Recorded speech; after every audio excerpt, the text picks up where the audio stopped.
In 1969, the United States Air Force shut down Project Blue Book, the government's 22-year public investigation into unidentified flying objects, and simply stopped talking. Over 12,000 cases, collected across 2 decades, went quiet almost overnight. For the next half-century, anyone wanting real government UAP data had to fight for it through Freedom of Information Act lawsuits, congressional leaks, and declassification requests that could take a decade to produce a single blacked-out page. That history matters right now, today, because you are currently living inside a window that has never existed before in that entire 50-year gap, and, based on a specific legally binding deadline, sitting inside an actual piece of federal legislation, that window has an expiration date already written down on paper. Not a rumor, not speculation. An actual date in an actual law that most people scrolling through UFO content right now have no idea exists. By the end of this video, you're going to know exactly what that date is, exactly what legal mechanism is attached to it, and exactly why several of the people closest to this disclosure effort are already publicly warning that the current era of access could tighten, stall, or close entirely, long before the underlying mystery is actually resolved. This isn't a story about aliens. It's a story about a door that's standing open right now, and the specific reasons it might not stay that way. To understand why this particular window is so unusual, you need to understand what came immediately before it. For most of the post-Blue Book era, UAP oversight inside the US government existed in fragmented, informally organized task forces buried deep inside the Pentagon bureaucracy, with no standing legal requirement to report anything to the public at all. That changed only in 2022, when Congress, through that year's National Defense Authorization Act, formally established the All-Domain Anomaly Resolution Office, AARO, giving the Pentagon its first legally codified UAP investigation body in over half a century. Even then, AARO's early years were marked by exactly the kind of institutional friction that had defined every previous UAP office before it. Lawmakers repeatedly criticized the office for slow, incomplete, or overdue reporting. By early 2026, AARO had not yet published its 2025 annual report, and Pentagon spokesperson Sue Goh confirmed the office was still actively examining over 2,000 open UAP cases, with congressional oversight members publicly stating this isn't a fact pattern that has earned the public's trust. That's the environment the current disclosure wave actually launched from, not a smoothly functioning transparency machine, but a historically secretive bureaucracy under direct political pressure to change. Then, in February 2026, everything shifted structurally. Responding directly to renewed public interest, the sitting administration issued an order directing Secretary of War Pete Hegseth and other department heads to begin identifying and releasing government files connected to UAP. That single directive produced something genuinely unprecedented: a dedicated public release portal called PURSUE, the Presidential Unsealing and Reporting System for UAP Encounters, launched specifically to host these files for direct public access.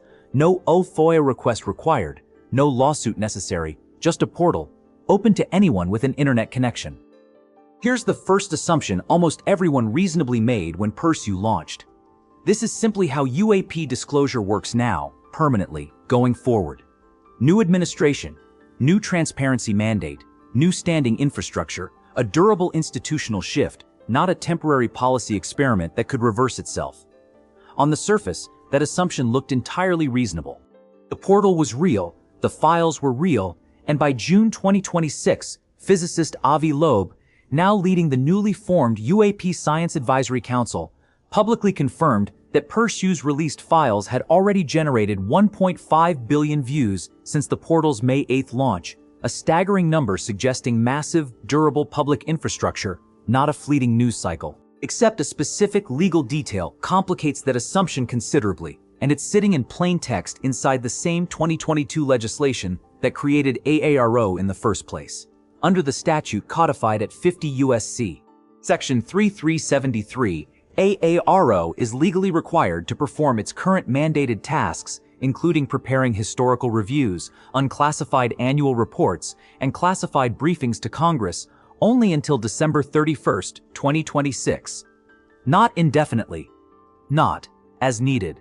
A specific calendar date, embedded in federal law, after which AARO's current legal obligations, as originally written, simply expire unless Congress acts to extend them. The second crack in the permanent transparency assumption comes from the classification system itself.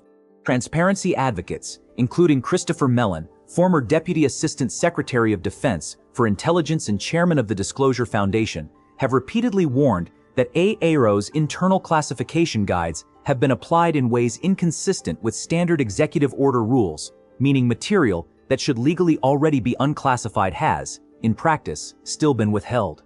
What numbers sell a popper paingens raw? Little Kember is parampkins, a well, joined Carnin and Luppy, and Salvador Mel True Lame Sydney Oars. Nulo with the Nyant, Kansas Proof Train Perian Frank's Periant. That Cyril Color Piane Terrace, a PL went the life loving Fracopia. When he plundered a mouse, it wasn't the darkness that made her stop. It was the whisper that followed, soft and familiar. Borsing moving into Barol, it was a Pelophin. 1. Plus. Weckery Volo Corbins, France. What pain do evocro fall, cane changing, or gross. Which in a lab, differ warmia, it's ale, separe volo, was the Padilla. It Brianna wasn't intimidly, but Paul jury, a planio by say, this yo wars. You all lovo, Tignello, one wheel, Remanduos Lepao. Solid close, time like Pitol Rodi. Lit cook, what long? Yet the love name. Magua, was a make three, why no look, no what's a run. If this story has a central voice warning that the current window is more fragile than it looks, it belongs to Christopher Mellon, someone with a genuinely unusual vantage point on exactly how UAP disclosure efforts have historically stalled inside the Pentagon bureaucracy. As a former senior defense intelligence official who has spent years pushing specifically for structured, legally binding UAP transparency, Mellon isn't a fringe commentator speculating from outside government. He's someone who has watched previous disclosure momentum dissolve from the inside, and his organization's public statements throughout 2026 read less like celebration and more like careful, calculated caution. In direct response to the December 2025 Defense Policy Bill, which did include new UAP oversight provisions requiring AARO to account for its classification practices, Mellon's organization called the requirement merely a necessary first move toward greater consistency and transparency, deliberately restrained language for a moment other outlets were treating as a breakthrough. That specific choice of words matters. Mellon wasn't saying the problem was solved. He was saying, carefully, that a first step had been taken toward fixing a problem his organization had been documenting for years, with the clear implication that considerably more steps remained before the current access could be considered durable rather than temporary. The frustration embedded in that caution became explicit weeks later. Following the Pentagon's own admission that its 2025 annual report remained overdue, and that a deputy director role at AARO sat vacant during the exact period this disclosure wave was supposedly accelerating, Mellon's organization stated directly that current Pentagon behavior isn't a fact pattern that has earned the public's trust, a formal, on-record vote of institutional skepticism from the same expert whose recommendations directly shape the disclosure legislation currently in effect. That's not the language of someone confident this access is guaranteed to last. So let's walk through exactly how fragile the current legal foundation actually is, because the specifics matter more than the general warning.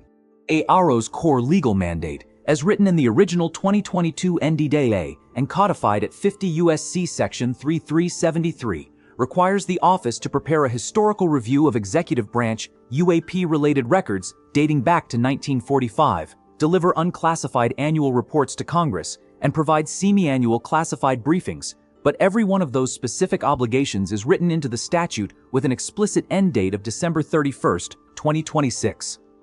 That deadline isn't automatically renewing.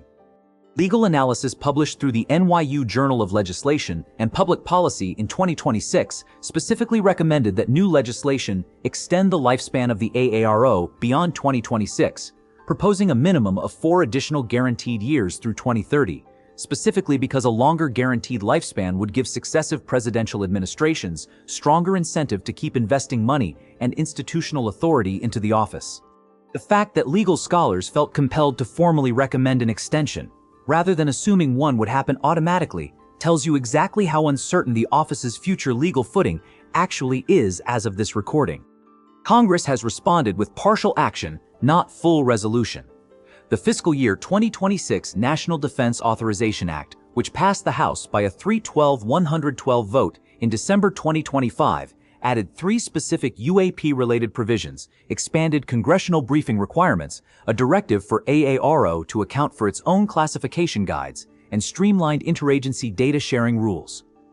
Those are genuine, documented improvements.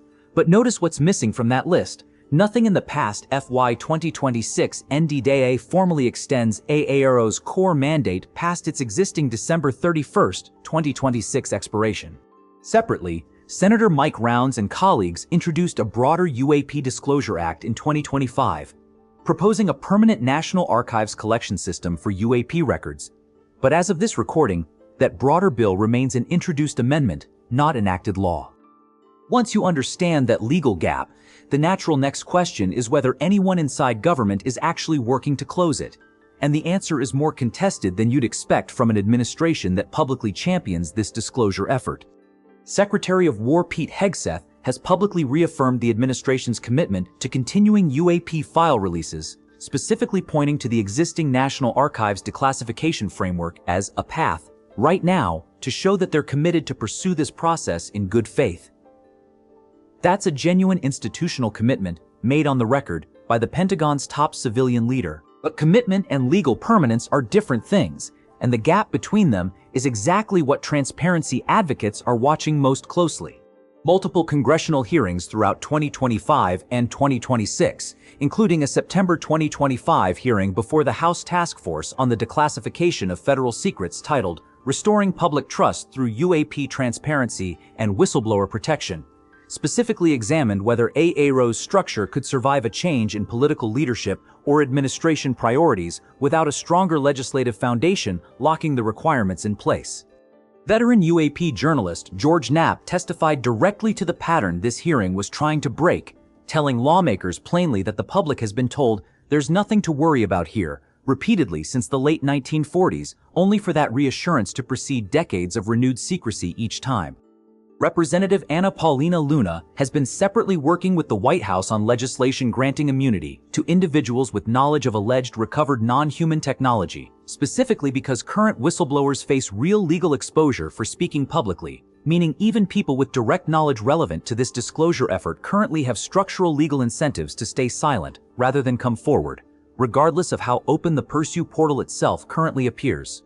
Senator Mike Rounds has pledged to revive the broader UAP Disclosure Act, specifically because he and others assess the current framework as insufficient on its own to guarantee this access survives past its current legal footing.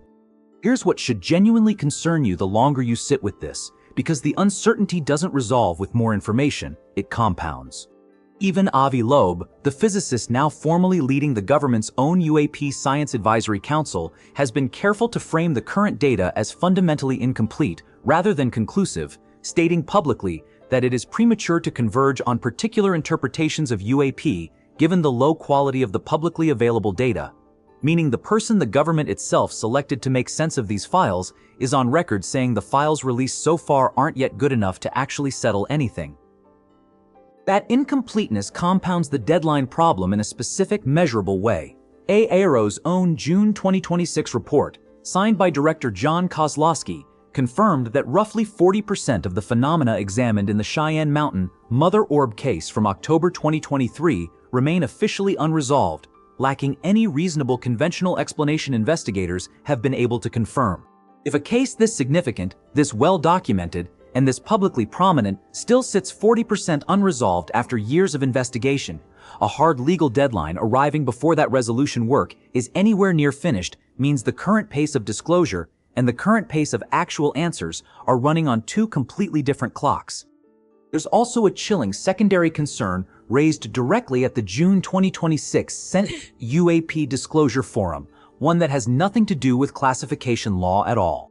Technology entrepreneur and former presidential economic advisor Pippa Malmgren specifically warned attendees that speculations surrounding a group of researchers and contractors who have died or disappeared under unusual circumstances over the past several years could create a genuine chilling effect across the entire aerospace and defense research industry, meaning the human willingness to participate openly in this disclosure effort, independent of any legal deadline, may already be quietly eroding for reasons that have nothing to do with Washington's legislative calendar at all.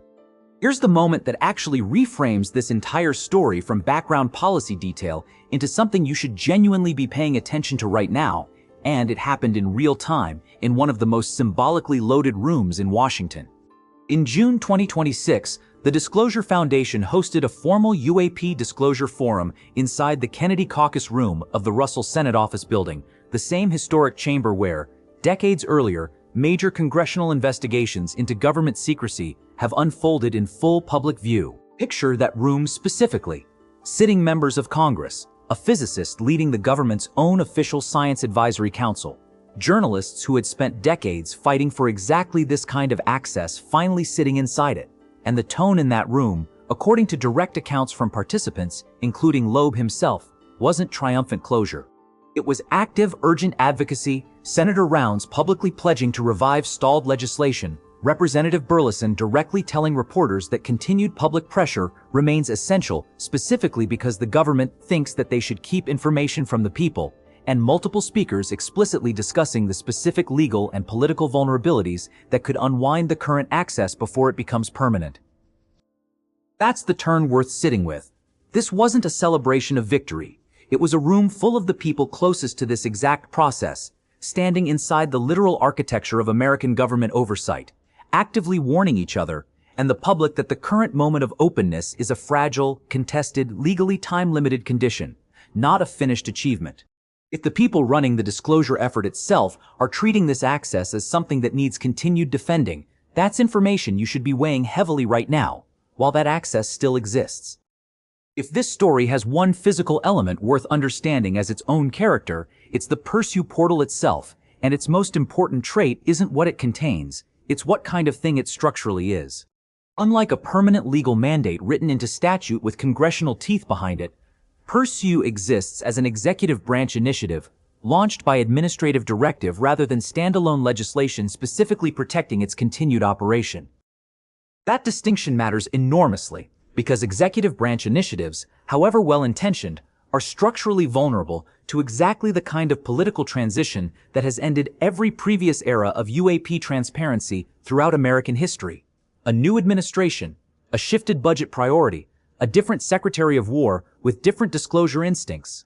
Project Blue Book didn't end because Congress passed a law shutting it down. It ended because the institution running it simply decided to stop, and there was no independent legal structure forcing it to continue. That's precisely the vulnerability transparency advocates like Mellon have spent years trying to close through the proposed Disclosure Act, and precisely the vulnerability that remains only partially addressed as of today.